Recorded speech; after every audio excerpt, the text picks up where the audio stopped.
Welcome back to the GP Productions podcast.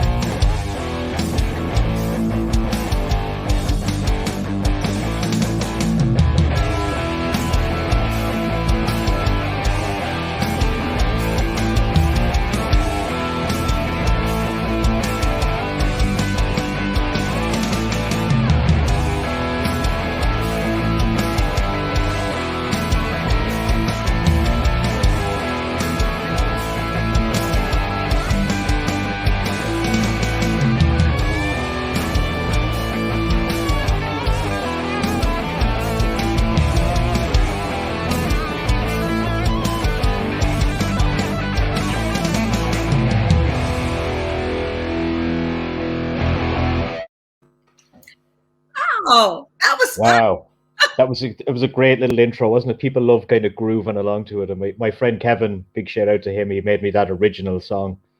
Well, I like it. And Yeah, you've got such an array. Wow. yeah, That's yeah. to you. I like to. We've been going now for, well, when I say we, it's just me, but I've been going like for since last October, and we kind of diversify, we'll say. I know, but I can't believe you've done this much. It's awesome. Yeah, we're it's doing good. It's doing good.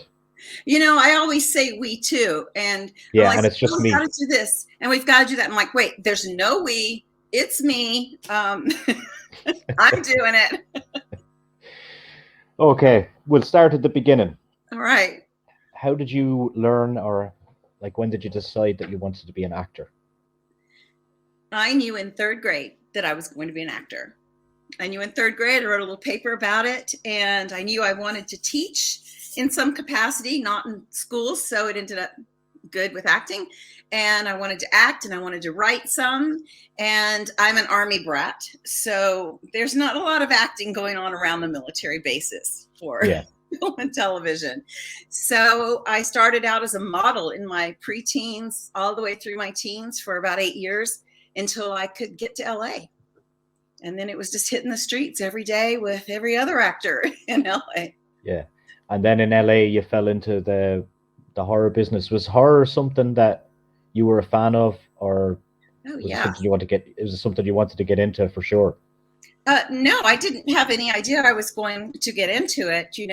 I think in general, actors just want to act. They just want to do roles.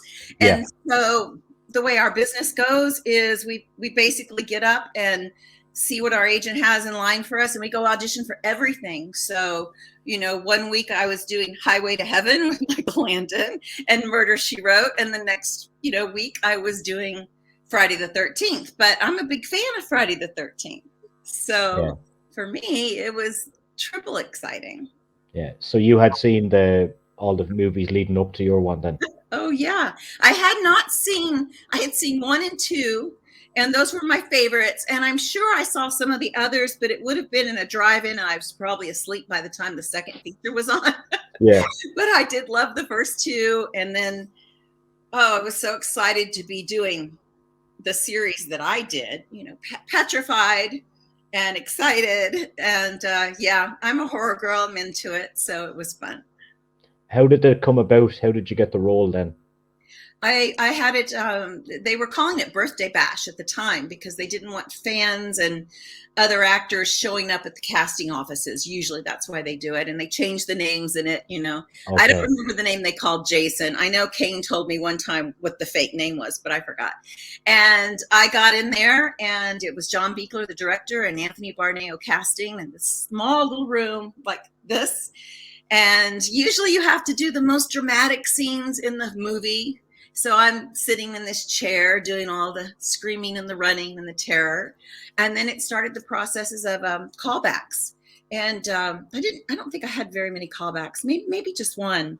hmm, And I had figured out it was Friday the 13th by then. So yeah. it's like, yay. Did you ever think that it would have this longevity, because it's still huge, and all those movies that were made back then Mhm. still hold up today? Not Yeah. only in that franchise, but in say Nightmare on Elm Street as well, and the Oh, old Halloweens. yeah, exactly. And I got to do one of the Freddy's Nightmares, the TV version, Yeah, which to me was like a Twilight Zone. I was so excited. I never thought that my Friday 13th would. I didn't think they'd grow and continue on. You don't think it would be.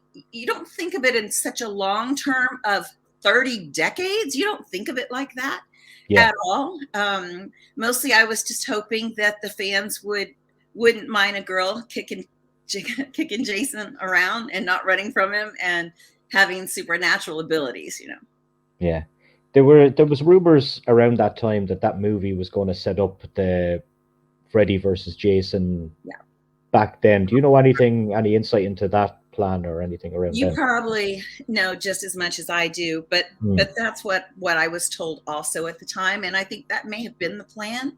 And I think those were the years it started just to kind of fall apart, right? It just all the crazy.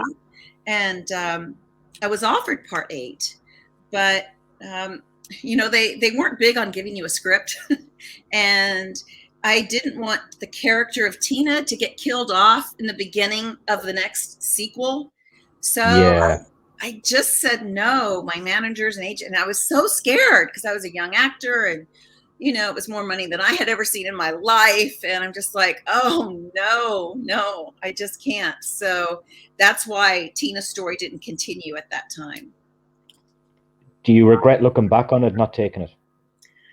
Not without seeing the script. Nope. Nope. I think that was solid. And 30 years later, we have a surprise coming up. So. And I know all about it. We're going to talk about that in a while. Crossing over then to work on the Nightmare on Elm Street TV series as well. Like, there's not too many people that could say that they've kind of crossed franchises in that range. Does that make you proud? Absolutely. One horror villain to another. Gotta love that. I'm a big Twilight Zone fan, so to me, that TV series felt like the Twilight Zone. Tom McLaughlin was the director of that piece, and he directed part 6 of Friday. So I just felt like I was just, winning in all kinds of fun ways, and getting to do that role. That little project was really important to me. It was really fun, so I'm glad I got to do it. I had Tom McLaughlin actually on the show a couple of months back. A really, really nice guy. Yeah, he is. And he's got an Irish name as well. He was kind of, he said he's going to visit Ireland sometime. Well, I'm Mick Park Lincoln. Mick Park Lincoln. Like McDonald's. Mick Park Lincoln. That's me. It's strange. Like, anyone I talk to in the States seems to have some kind of Irish connection in some way. Yeah, well, where else would we have all come from, really? There's only a little bit of world. Only this little small island. That's where all of America came from. That's right. We did. Or we think we did. Yeah. Well, it's nice that our two countries kind of get along very well anyway. I'm actually coming to visit next year. Oh, coming to America. What part? I'm coming to Dallas, Texas. Well, that's where I am, right here in Dallas. Can you guess why I'm going to Dallas, Texas next year? Well, I imagine it's a Frightmare you're hoping to attend, maybe. No.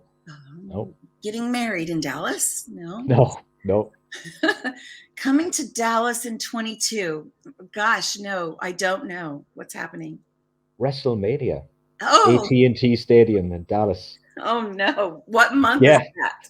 April. Oh, in April. Okay. Oh my gosh, I had no idea. Although I have a cameraman who's a dear friend of mine, Casey Corpier, and he used to wrestle a lot. So I'm sure he's getting set. He'll be all in black going around filming everything. Guarantee it. Yeah. Yeah. That'll be my first time in America. I've only ever been so the furthest I've been from Ireland would be Germany, maybe. Oh, really? Yeah. What, are you going to come by yourself or with friends? I'm coming with about, I think, 12 to 15 other guys that are wrestling fans. So. You let me know what hotel y'all are in, and I will be sure to direct traffic away from that center, because y'all are getting crazy. I think we'll probably have a lot of beer over there. I think so. I hope you like whatever beer we have. I'm sure we'll find something we like. You have Jameson over there anyway. That's true. Yeah, so that will do if the beer isn't nice. Well, that's really terrific. You're gonna have a good time. Dallas is a pretty good place. Yeah, I'm looking forward to it. Wow. I want to talk to you about. We talked about longevity. I want to talk about the the convention world and how crazy that is. Do you get to do many conventions? Yeah. I try to do those that I can. I just did the Texas Frightmare weekend before this past one. Yeah. And it was, some conventions are small and some are really large and some just have their own individual personality and flavor. We really had a good time at this last one. I think everybody was so grateful that we could be out. They were making us, we did all have to wear masks the whole time, every person, and nobody was complaining. So that was pretty amazing in Texas to not have a bunch of big old guys complaining about wearing a scarf. So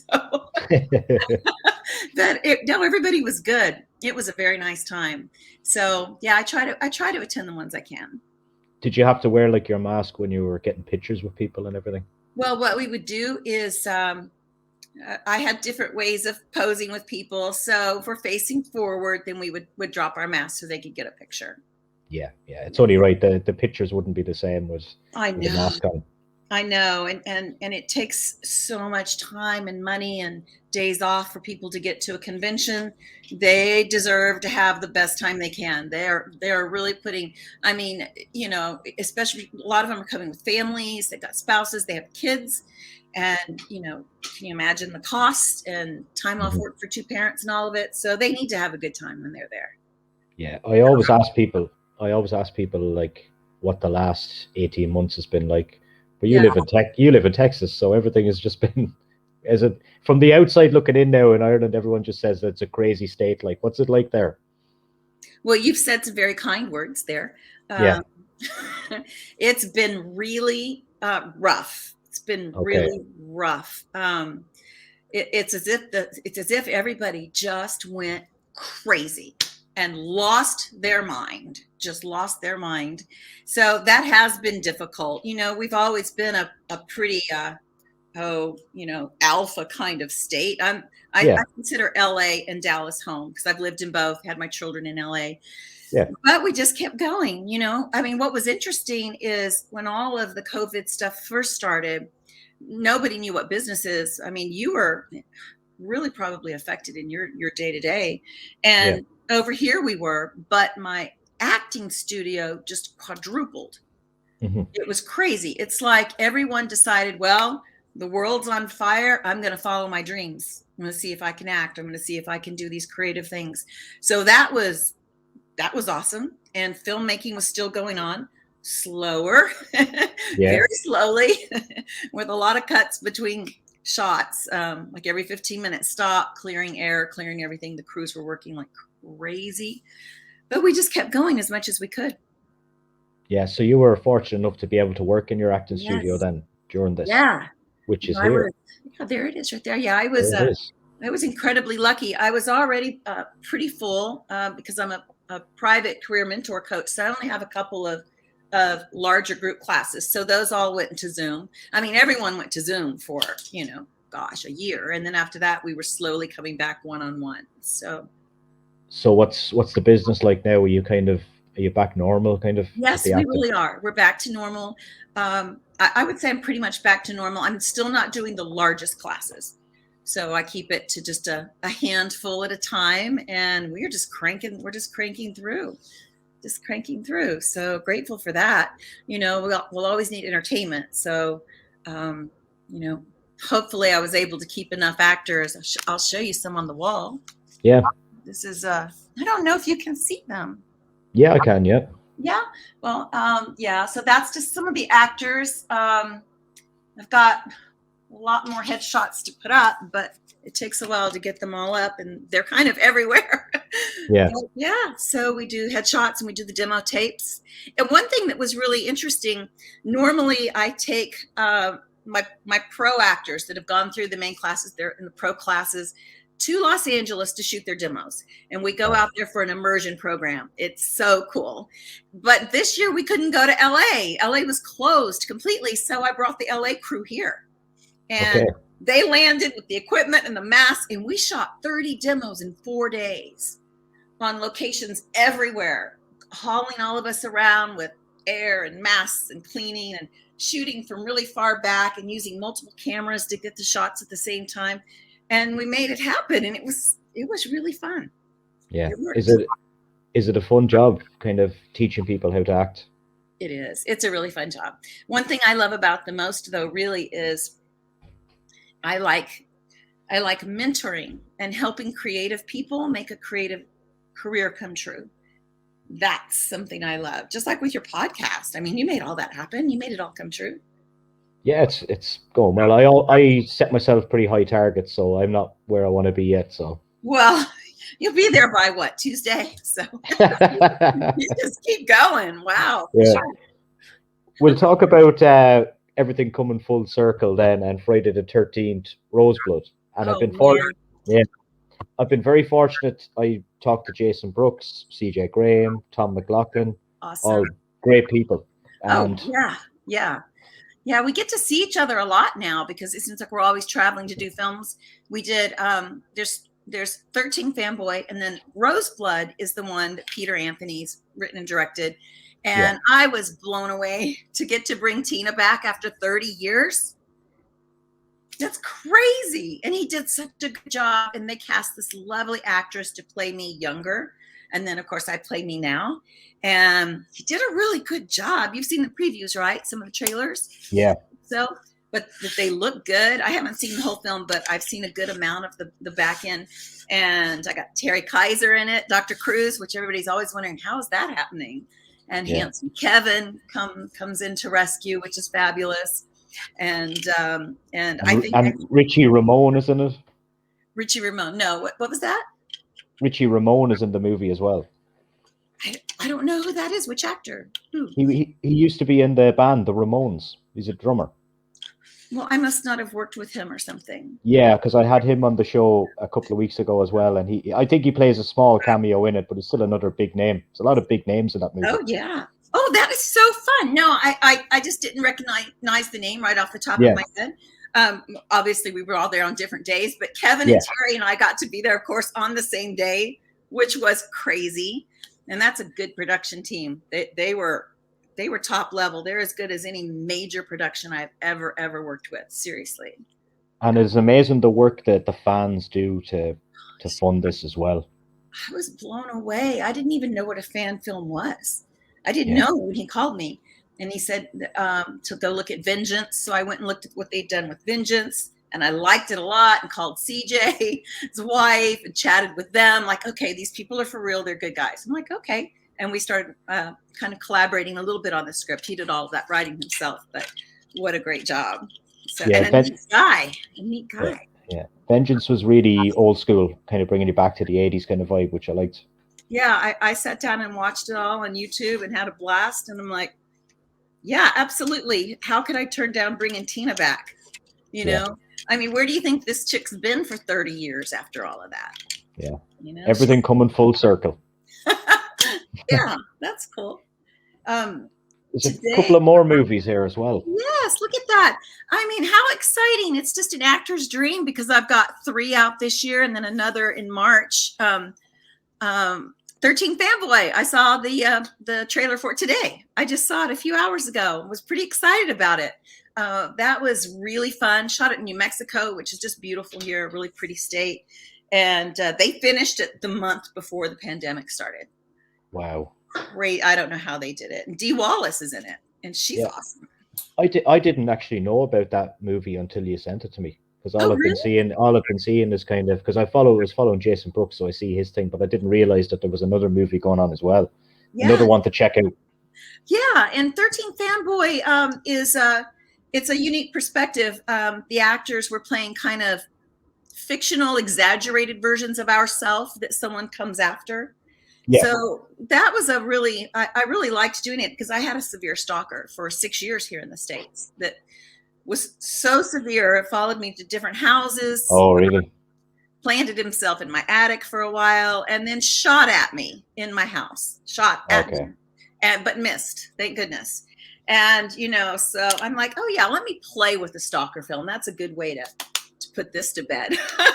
Yeah, I was kind of smiling at the start, but then when I realized how serious it was, I stopped. That's okay. Someone shot you. But that's kind of normal with me. I don't know. Do you know who Lucille Ball is, right? An old comedian. Used to be an I Love Lucy show. Red hair, Desi Arnaz. They were way back in the 50s, and they did this silly show. And Lucille Ball was known for pratfalls and comedy. And I always say I'm so much like that, because if I'm walking down the street, a wall is going to jump in front of me and I'm going to run into it. And I just run into everything. So, yeah. And the movie Autumn Road. Yeah, what can you tell me about that? That was cool. That was shot outside of Dallas here in a little town called Denton. And one of my students was reading for a role in it. And it was just this really cool, funky little indie piece, very psychological thriller. And I asked her, I said, is there a role for me? And she hadn't read the script. So I called the director. I just called him up. And he thought I was kidding, that it wasn't me. He was very fun. And I said, no, I want to read for a role. And he goes, well, what role? We only have a couple cameo things left. And I'm like, that I want to read for that. I want to do it. And it's playing a woman who was very bitter about a child that had been murdered years before, and she didn't believe the child was dead. And she's very bitter and very angry. And so it was a challenge to not look like myself and to have expressions no one would ever see on my face. So I got to see it a couple of weeks ago, and I liked it a lot. Yeah. And that's coming out in November, is it? I think that one will be out in November. It got picked up by Gravitas. Okay. So I keep meaning to go online somewhere and look up. It's probably listed somewhere on Gravitas, I imagine, how they're distributing, right? Yeah. And 13 Fanboy hits theaters October 22nd in quite a few places, and even in London too. They're going to premiere in London on November 7th. Yeah, I seen that on Twitter earlier on. Yeah. And Ghost Party, which is one coming out in March, it's like a family lighthearted show. I play an old auntie from the early 1900s with tall blue hair and lots of manners and magic. She can move things because they're magical old ghosts. And it's kind of like it's set in a haunted manor, and it's all set in one room, kind of like a play that's being filmed with multiple cameras. So I got to help cast that, and I cast one of my students, Major Dodson, in it. And Major Dodson was known for Walking Dead and American Horror Story, and he has a great show coming out called Tyson's Run with Amy Smart. So it was pretty cool to take him from 8 years old to casting him as the lead in a film that I was getting to do. Wow, that's really cool. Yeah, that was very cool. That a proud moment for you? Yeah, absolutely. I had several of my actors on the show, and I remember at one point just looking around going, wow, how does this happen? How do we go from all of that studying and training to being actually on the same set at the same time together? But I had to keep my actor hat on, not my coaching hat, while we were working. Is that difficult to do? Yes. Yeah. Because you end up kind of almost being a critic when you're in there. So hard. It's so hard. Luckily, the director, Brad Keller, and I have worked together many times, and he's fabulous. And so you could throw anything at him and he's going to make it great. So I didn't have to second guess one thing. Yeah. So like you've been pretty busy then, considering like most of the world was kind of stopped and you were fortunate enough to be doing stuff. Have you got anything else in the pipelines coming up? Not this week. Not this week. Maybe next week. Maybe next week. Well, no. My daughter lives in France, and she had a baby this year. Okay. So I only got to see her for a few months. I got to see her for 3 months. So they'll be home in a couple months. So that was pretty exciting. It was just kind of it was a busy year, but different kinds of things. Even with all of the work, there was still a lot of downtime. We all had to spend a lot of time with ourselves. I put up another hammock, had my son put up another hammock. I live in the hammock. So, the day gets too much and you just go into the hammock. Switch off. Yeah, take some iced tea out in the morning and tequila out at night and just be in the hammock. I hope they have some good tequila in Dallas when I'm there. Yes, that would be something. Nobody's going to be able to get near that place. It's going to be so crowded. I'm actually doing a show because I do DJing in the Tree Links bar in Dallas, if you know that place. Tree Links? Yeah. Like Links? Yeah, it's on Elm Street, ironically enough. There's an Elm Street in Dallas. Oh, yeah, that's downtown. Yeah. So all right. So you're going to be here playing and DJ. I'm going to be DJing a show there after WrestleMania. I think we haven't exactly figured out when it's going to be. It could be before WrestleMania, it could be after WrestleMania, but we're going to have a big party anyway. Okay, so you let me know when that is, and oops, sorry, I'm shaking the world here. So you just sent the world into a earthquake. Frenzy. Yeah. Yeah, it's not an earthquake. I'm in Dallas, not LA. So yeah, you'll have to let us know. Absolutely, yeah. I've met a lot of people that will be in around Dallas, I think, next year, so we could all get together and have a big, massive party, maybe. Oh my gosh, this is just so cool. How did you come up with the name for your show? I didn't come up with it. There was a guy I was working with, and we were promoting wrestling parties, and he came up with the name. Okay. We went in together to work in wrestling parties, but then he couldn't commit to it because he was working in bars where I was working in retail, so I could kind of go from my job to bar or whatever. So he came up with the idea, but I took it and we use it for promoting our parties, which were started off as wrestling parties, but then turned into rock parties and various other different things. So, and into a podcast because we couldn't do parties last year. So I started a podcast in October. Yeah. I think I've recorded 140 episodes now, so it's crazy. I can't even believe how many it really, I mean, and you're not doing any editing, so you're really doing it all yourself, right? Yeah. So you're like, so you're reaching out to everyone and getting a hold of everyone and then doing all of it all the way through. Yeah. I have like a bucket list that I'm slowly getting there to the top. I don't know if I would call that genius or madness. Yeah, we'll see. But maybe it's impressive. If you bump into Stone Cold Steve Austin anytime in Texas, tell him to come on my podcast, will you? I have actually run into him once. Really? Many years ago, he and I sat next to each other in first class, and I didn't know what he was. I was just what? And he was just looking at me like, what? And, finally we got started talking. We lived very close to each other in Texas and we didn't know it. So I learned a little about wrestling and he learned a little bit more about the other kind of acting. And yeah, that's so funny, isn't it? I remember that. We were going to Philly, I think. Mm-hmm. Yeah. Listen, it was an absolute pleasure to have you on the show today. And I look forward to seeing your movies when they're coming out. Thank you so much. And I look forward to coming back over there. I was at the warehouse where Game of Thrones was at one point. Oh, okay. Is it up in Belfast? Yeah, that's right. Yeah. And that was really lovely. So I'd like to come visit again, but I think you'll make it here first. Yeah. I'll hopefully see you next year. So. All right. You take care and just keep doing what you're doing. It's obviously working. Yeah. And if people want to check out your stuff, where can they check it out? actorsauditionstudios.com. Instagram is my name, Lar Park Lincoln. IMDb. You can find me. Perfect. Thank you so much. Thank you so much. Take care. Bye.